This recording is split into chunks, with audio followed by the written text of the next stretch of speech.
Matapos nga ang ilang operasyon, alternative treatment naman ngayon ang sinusubukan ni dating Pangulong Arroyo.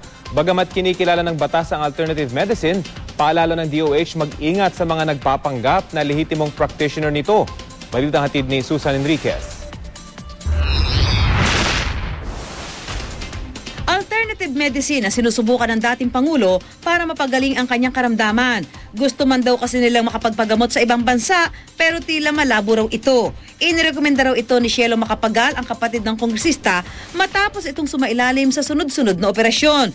Gusto raw kasi ni Arroyo na maalis o mabawasan ang discomfort sa kanyang lalamunan. She can choke anytime and her breathing can get affected, then it gets life-threatening. Dahil nga raw sa problema sa lalamunan na sumailalim na sa 3 operasyon, hirap daw kasi siyang kumain at lumunok. Kaya naman dikit-dikit rin daw ang kanyang therapy. Wala namang nakikitang masama si Dr. Jaime Galvestan sa alternative treatment na nais ng dating Pangulo. Si Dr. Galvestan ay dating kalihim ng Health Department at ngayon masusing nagtataguyod ng alternative treatment.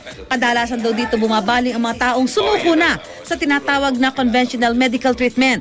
Kabilang daw sa mga alternative treatment ay ang acupuncture, chiropractic at paggamit ng mga herbal medicine. Karaniwan yung hindi gumaling, nagsawa na, sinubukan na nila o maraming side effects nilang nadadama at gusto nilang humanap ng alternatibong panggagamot.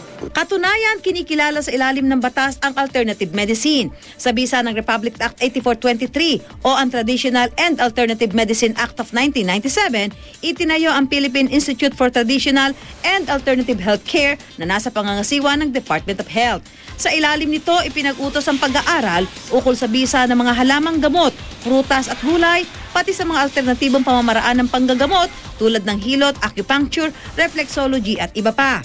So ang PIN sa Maynila, marami ang tumatangkilik sa herbal medicine, kagaya ni Armando Calinisan na may bato raw sa gallbladder. Nagkaroon ako ng gallbladder problem na talagang ooperahan na ako. Sinuggest ng kaibigan ko na try mo yung herbal. Ayoko naman kasi magpa-opera. Imbes na tableta o iba pang gamot, samot-saring dahon, ugat at iba pang parte ng mga halaman ang inireseta sa kanya. Ilalaga ang mga ito sa kaiinumin. Maging ang kapatid ni Pastor Armando na galing pa raw Amerika at idadialysis na, susubok muna raw sa herbal medicine. Tumanggi sa panayam ang ilang herbalist taong PIN. Pero ayon sa mga nagtitinda, lagi naman daw may tumatangkilik sa kanilang mamimili. Sabi ng mga customer namin, nakakagaling naman daw yung mga herbal medicine namin. Ayon naman sa Department of Health, kinikilala naman nila ang alternative medicine.